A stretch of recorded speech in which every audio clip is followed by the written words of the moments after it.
We back again, y'all. Thank y'all for tuning in to our NFL discussion that we just had, making super conferences out of all the NFL teams as we go on along with the NFL offseason. A lot of good stuff going on over there. Thank y'all for checking that out.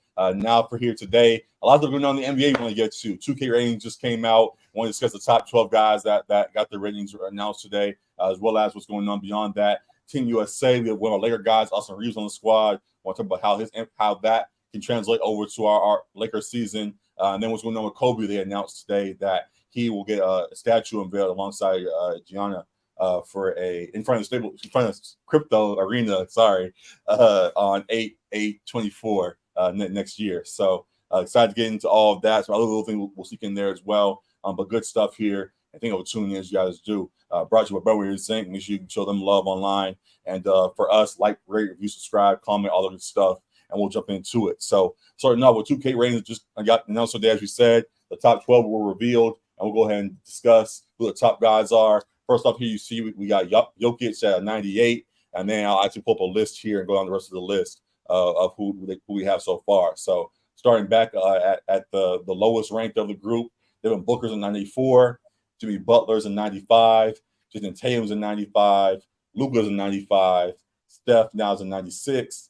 KD's in 96, Joel Embiid's in 96, LeBron's in 96, Giannis is in 96, and Jokic is in 98, as we said to start. So good first group of guys here. What do you think about the ratings there? Who's out of place and all of that as it was revealed today?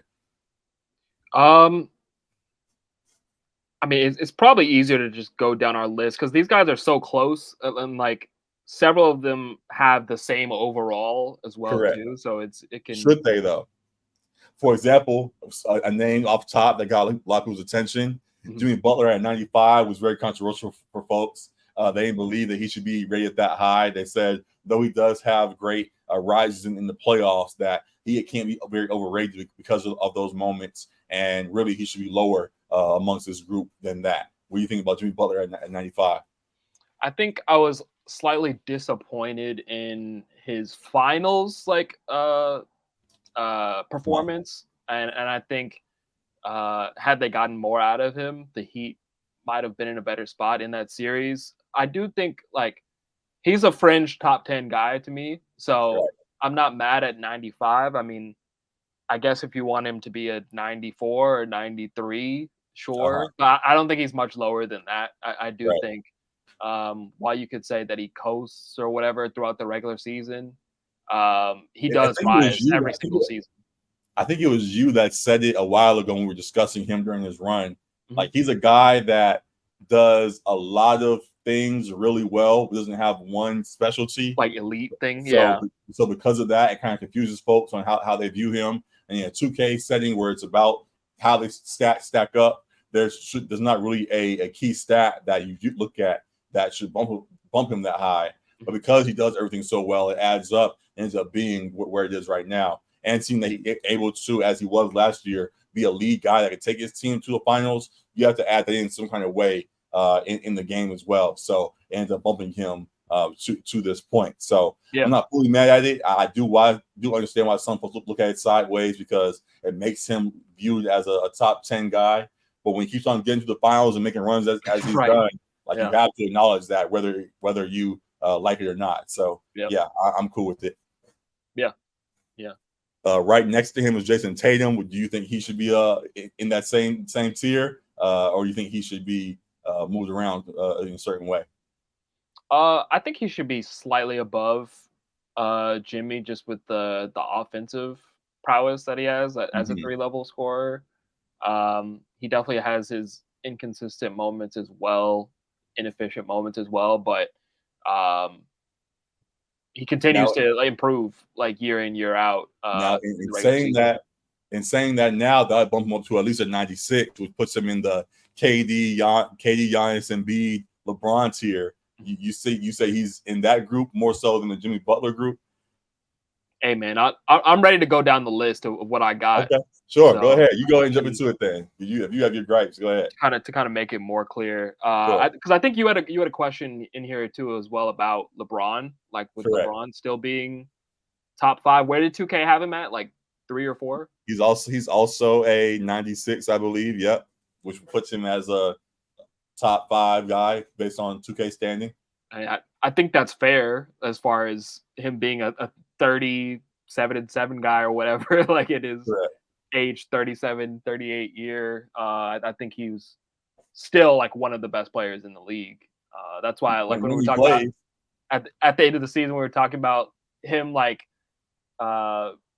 considering retirement, like that it was fully cap in my opinion. Right. He's still one of the best players. But yeah, from bottom up, I guess honorable mention because they only went to 12. I got Dame at 13. Sure.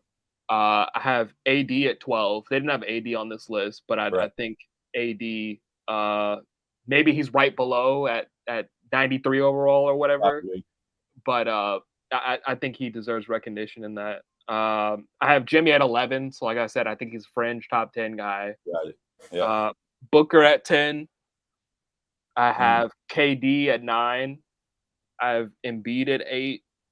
Well, sorry, is it just your top 10 overall? Like top 10 guys overall? Mm-hmm. Like the best players or just like 2K rating?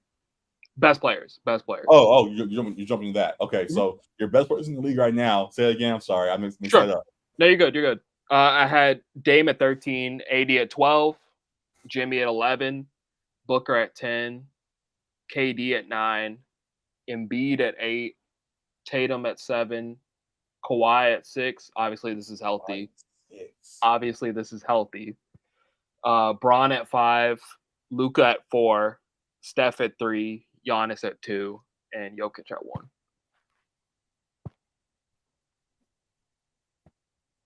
I think so. Embiid's got to start winning, man. He does. Initially, I had Embiid at like 4 or so, but no. Yeah. I'm not mad at that. I'm just thinking of the rest. You said Jokic, Giannis, Steph, Luka. What's yours? Mine is I couldn't put together a proper order. You didn't have an order for it? Okay. I kept bouncing around. Like I do have Jokic, Giannis, Steph as my top 3. Okay. I think I'll still put Luka at 4, even though he hasn't quite accomplished. Even though you say Western Conference Finals run. Yeah, most finals run, which puts him ahead of Embiid and guys like that. So I do see that down here last year, but seems to be turning things around again. He slimmed up again for his EuroLeague ball. He's been playing over the summer, so if he can continue that now in a revamped Dallas squad should be what we believe him to be. So Luka's at 4. I think I also you put LeBron at 5. I had Bron at 5. Yeah. For real life, yes. For 2K, it's hard for me to put him at 5 because I think for 2K ratings, as we talked about, you got to adjust some settings. You might have to bump LeBron's stamina down a little bit. You might have to bump LeBron's injury settings down a little bit. So I don't know for 2K wise if he's top 5, but for real life, he definitely continues to produce when called upon for the most part, at least still. So yeah, I see him there. 6. I think I also have Tatum. Tatum, okay. I have Tatum at 7. I have Kawhi at 6. Oh yeah, Kawhi at 6. I don't have him on my list. I think it's because of not injury. even on the list. Yeah, the injuries. I just wrote down names off the top of the head, so he didn't come to mind because of injury. He was out, but when healthy, he should be in this discussion. He just hasn't been healthy, so it's hard for me to say that. Right. But I understand it. For now, I'll stick to what I had. And I'll leave him out of it. Sure. And say he's not even on the list for me. So I had Tatum at 6. Okay. KD's right next to him at 7. Okay. I actually put Book at 8. Okay. And then I put Embiid at 9. I was gonna say, where's Embiid at? He's at 9 for me. Okay. Like he's good. I have Embiid at 8, so it's similar. Yeah. So like I see what he does and MVP yada whatever. But when it's time to make a run, he hasn't done that at all yet. So yeah, I can't put Embiid there. But we've seen D Book do it though. KD with some superstar teammates the last couple seasons has been he has it again, so he has it again. So I guess And this is the wrong picture. This is an old picture. My bad. I still got. Oh yeah, you don't have him in the Suns. Yeah. Still, I put him there. D Book, Embiid, and then rounding off would be. I guess you have to give a nod to Jimmy for what he continues to do. And then the 10 spot You would said Booker. be, You said Booker next to KD or something. yeah, Jokic, Giannis, Steph, Luka, Tatum, KD, Embiid. Wait, where was Braun then? Oh yeah, my God. So okay, last time: Jokic, Giannis, Steph, Okay. Luka, LeBron. That's where it was. He was at 5, so just on the line. Tatum, KD, Book, Okay. Embiid, Jimmy, and then I think Dame goes at the 10 spot. Okay. Yeah. Yeah. So there'll be a fun thing to pay attention to. Yeah. Where are your highlights in that? Like what you call out amongst that 10 for yours Yeah. or mine? I believe credit to LeBron. I think he is still a top 5 guy in my opinion. There are younger guys that have the talent but haven't gotten over the hump and actually won a championship yet. Sure. So I'm still trusting Braun a little bit more than I am some of these other guys, like a Tatum, like an Embiid for sure, who hasn't made it to a conference finals. Mm-hmm. So yeah, credit to Braun there. Jokic has earned the 1 spot. I think it's still very competitive with Giannis to me. I understand his shortcomings as a 3-point shooter, but and as just as a jump shooter overall. Right. But every other category, I think Giannis checks the boxes. So those two are fighting for best player in the league. But Jokic has the stamp after the season he put forth. Quick question: where does lineup come from? You're talking about his hair lineup? Why they got him with the clean? I don't know. I'm cracking up with that. But what? You know, he didn't have hair. I thought he was bald. No, maybe I was tripping on that. He's not bald. Okay. They added a little extra for him. They put a little spray in there for him, whatever. But yeah, definitely, I think Giannis and Jokic are up there as top 2, and Steph definitely is in that mix. So a lot of good stuff to pay attention to in that, and we'll see how that plays out. Things go along. We'll surely have more conversations about that as we get closer to the season, and looking forward to that. So that's it for the 2K stuff. But as we look at these guys and all the top tier guys in the league right now, you may notice that none of these guys in that top 10, or even top 12, are on the Team USA right now. They've revamped Team USA. Correct. Team USA now is a bunch of younger guys who are trying to make their name. There's the guys that are well paid for sure. Halliburton just got paid, and just got paid, I believe. Triple J got paid. Josh Hart just got paid today with the extension, I believe. So there's some well-paid guys, but no one who has fully made their mark as an upper echelon player. So looking forward to how this thing plays out. And what do you think of Team USA playing so far about in this group they put together? Yeah, I watched the second half of the game against Puerto Rico. The first half was closer, and I didn't watch that, but it was closer in score, and it seemed like, just from what commentators were saying, that Steve Kerr kind of got in their ear at halftime about really locking down defensively, because the defensive intensity that I watched in the second half was killer. They went on like a 20-0 run at one point while I was watching. And it shows just how deep the talent is in the NBA, in the US, because as you mentioned, like, none of these guys are top 15 guys, but they're still playing at a really dominant level. Obviously, they're going to run into some talent that is of their echelon in terms of Luka on the Slovenia team, or I'm sure typically, like, the Spanish team is like pretty good as well, and there's Canadian some other team got Shea. Canadian team has a lot of NBA guys as well too. So they'll definitely see some competition. It's not a foregone conclusion that they're going to win this thing. But it was cool to see some of the younger guys get the opportunity to represent their country and just see the depth of talent that the league does have. Which as this group that we look at here is going from the top of this picture: Mikal Bridges, Paolo Banchero, Tyrese Halliburton, Bobby Portis, Walker, how do you say his name? Walker Kessler, Brandon Ingram, Austin Reaves, Cam Johnson, Jaren Jackson Jr., Anthony Edwards, Jalen Brunson, and Josh Hart is the group we have here. There are a couple other guys that were in the mix on the select team, I believe it was, like Cade Cunningham, a couple other guys, Jalen Green, I believe, as you said, definitely were in the mix. But of this group that we have here, and a couple other guys you may have note, as you mentioned, out of the select team. Which players on the team will make the jump superstar in the next year or two, do you believe? I think Baby Jordan, the dude at the bottom, Anthony Edwards, Okay. who has the resemblance. I've been rocking with him from the jump. I'm with you on that one for sure. Yeah, he's got the Jordan resemblance, and he's got that dog in him for sure, and he's a good leader as well as a young guy. So I could definitely see him making that jump. The tools are there for sure, and he's already been a 20-point per game scorer. I think he's taking another leap. There's a couple guys that have been all-stars already in Brandon Ingram, Halliburton stuck on there. We've been leading Brandon Ingram for a while. We thought he was a 1A guy for a while. We saw he was one of the first true baby KD comparisons in the league, who seemed like he actually was living up to that. Last year, quietly. He was good, quiet again. Yeah. That's how he's become. He's been one of them just quietly, just good players in the league now. Do you see him ever reaching superstar status, or he just going to continue to just kind of float along the borderline of that? I think he's more of a borderline guy. Like, he's like a top 20 guy.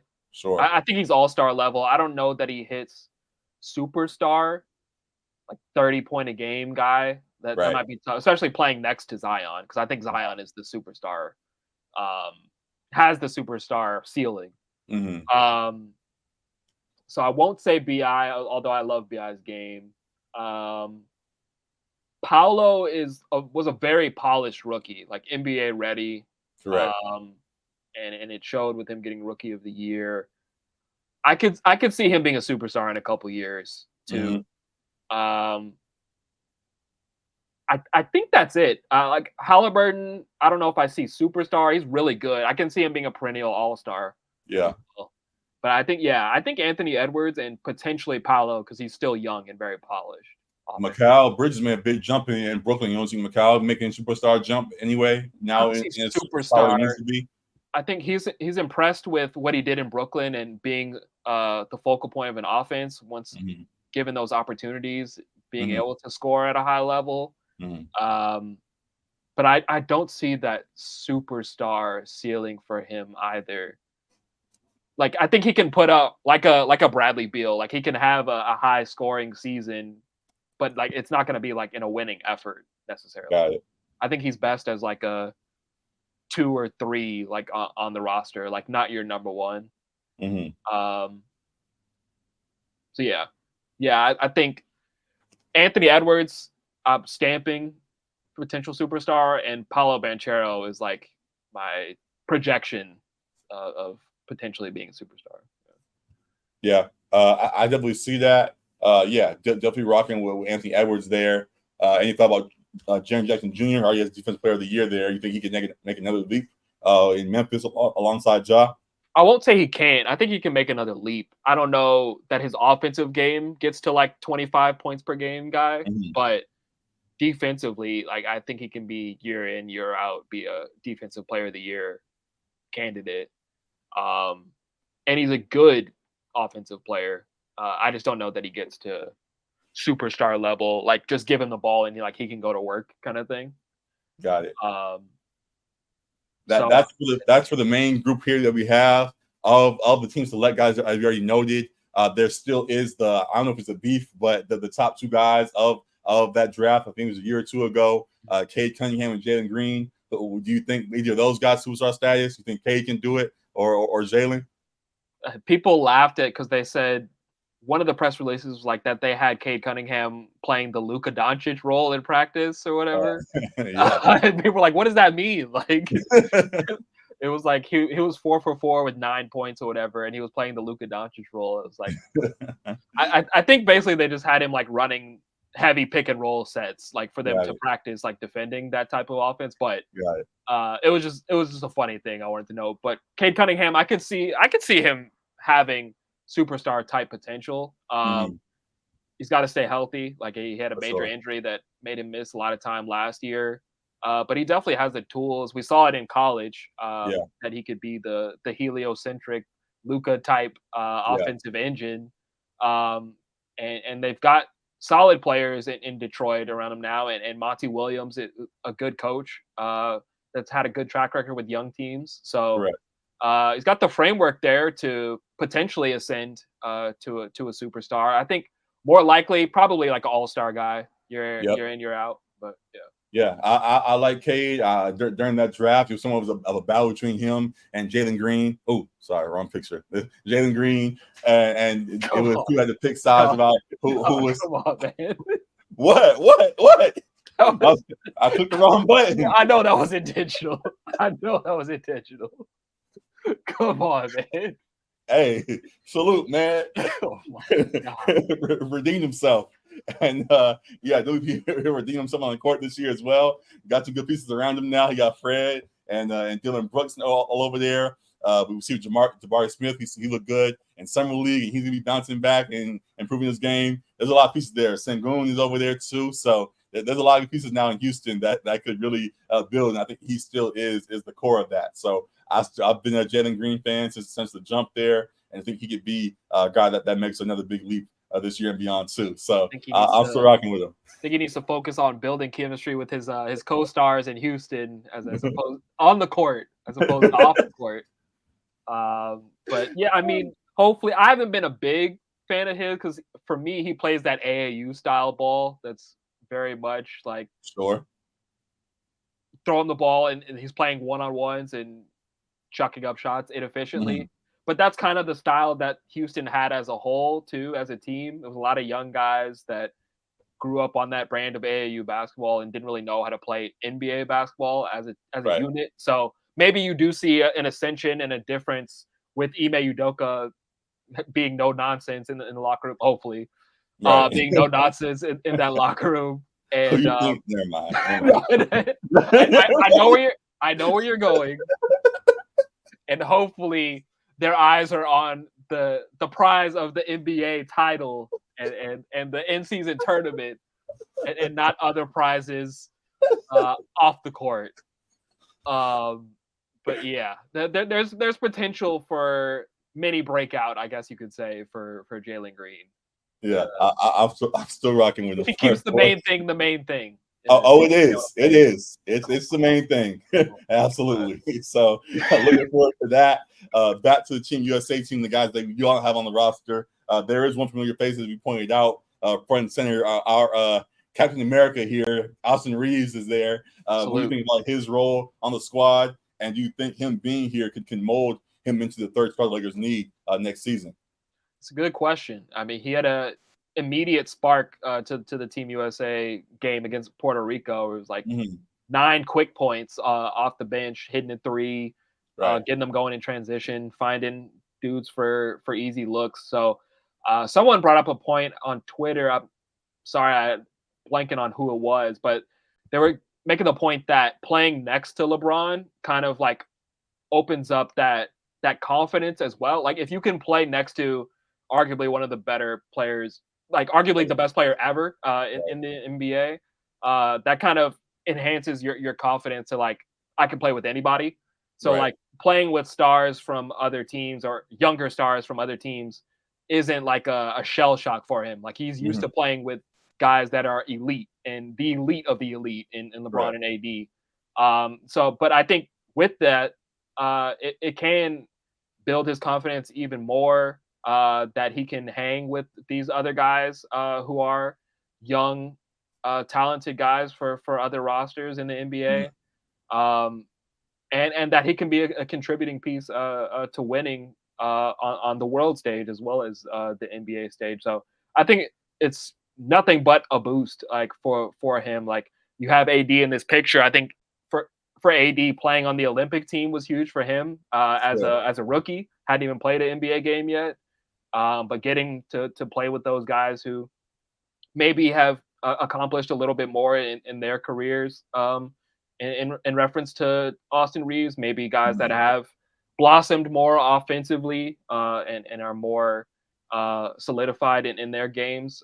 Just getting to, as I talked about, iron sharpens iron, getting to mold your game and play with those guys, I think can only benefit in how he comes back to the Lakers and plays this season with the Lakers. So I agree with that. There was a recent episode of Gil's Arena where they got into a heated debate where Gilbert Arenas was saying that superstars no matter where they go, and that whether it's a bad team or good team, that if they are the true talent that we know them to be, that they will be just that.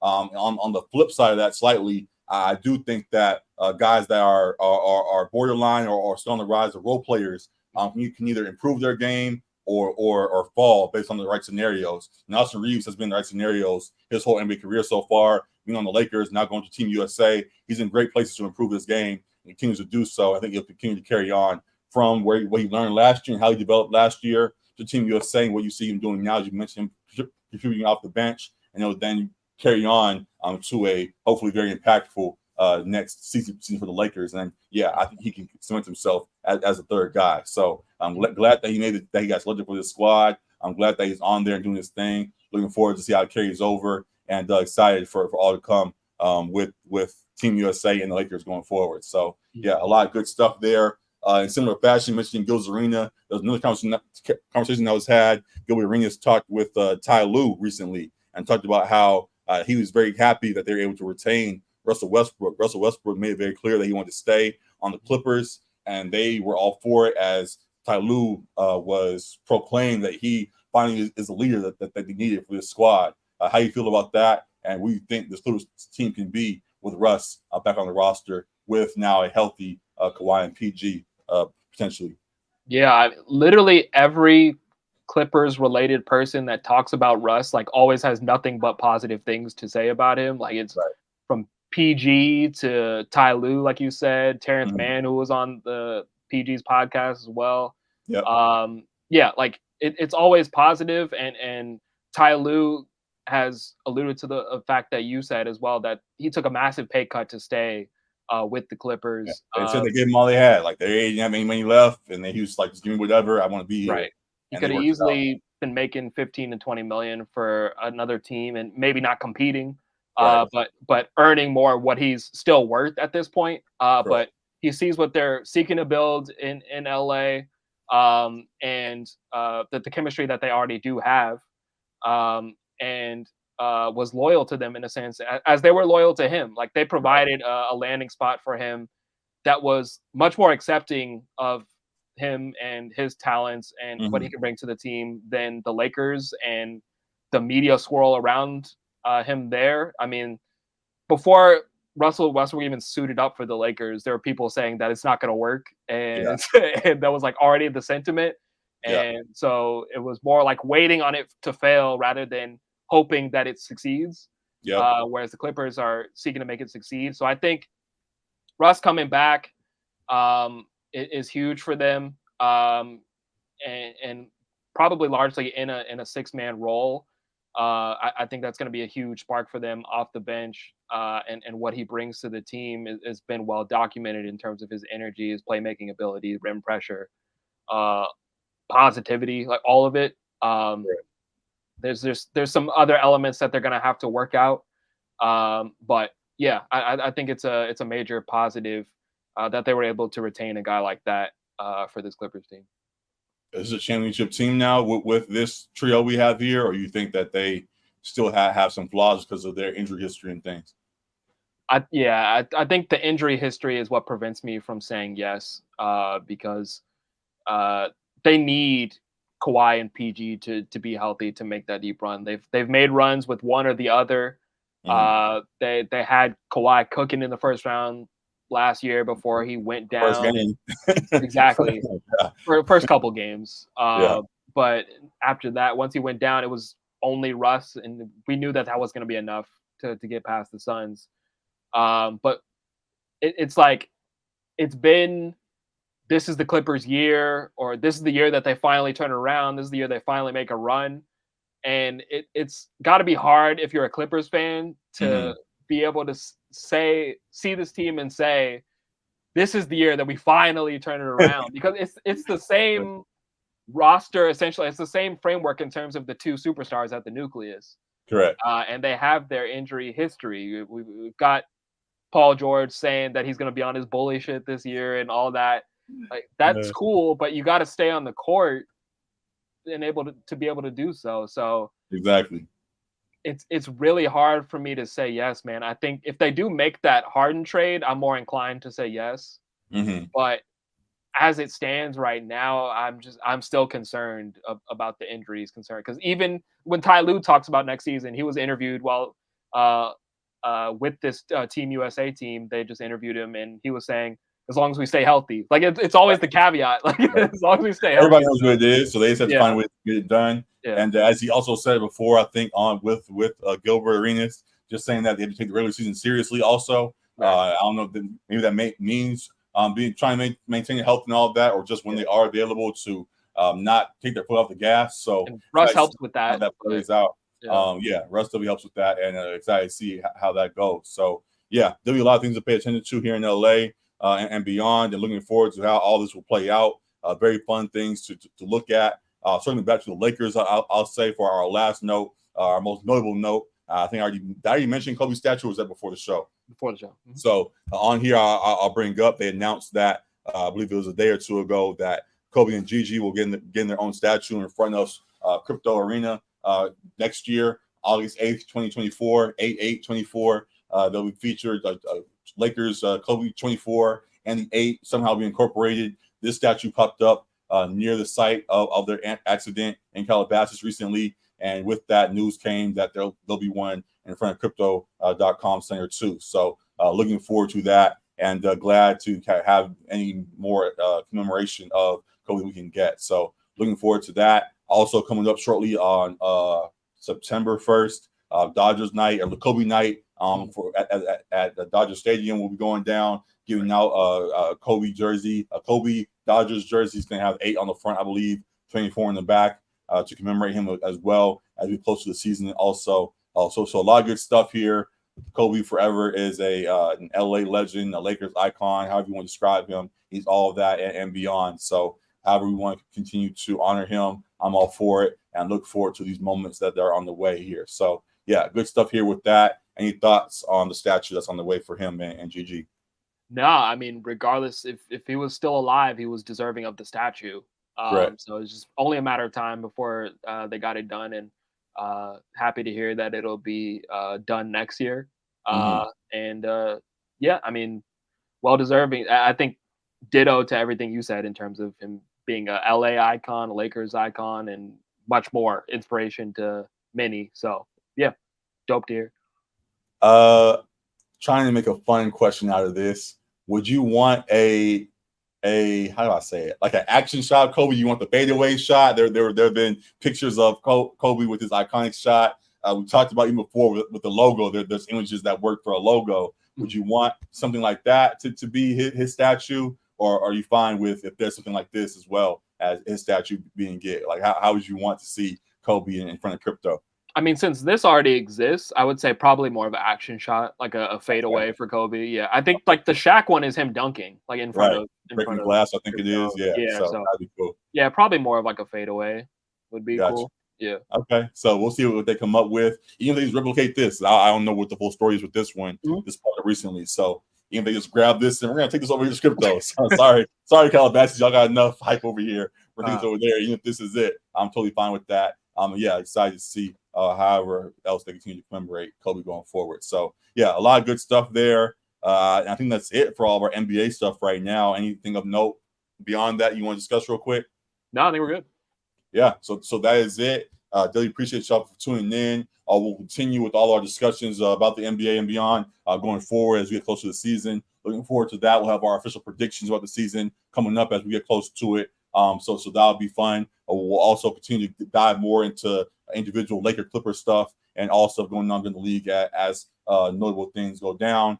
Beyond that, winning time is going down right now. If you guys continue to watch our reactions after each episode, we'll continue to do that throughout the whole season. We'll do our best to see if we can find some other guys to bring on the show. We'll love to talk to Quincy Isaiah, who plays Magic on the show. We'll love to talk to him a little bit, to speak that into existence and beyond. We'll love to bring Ronnie Barnes back on as well. And looking forward to all of that. So, yeah, a lot of good stuff to pay attention to as things go along here. Appreciate y'all for tuning in as you guys do. Like, rate, review, subscribe, comment. How you show love to the show. We appreciate it all. Looking forward to hopefully in the next couple of days we get Drake's album that's supposed to be coming out in the near future. Looking forward to that and beyond, and we'll certainly talk about that in some way as we go along here. So good stuff across the board again.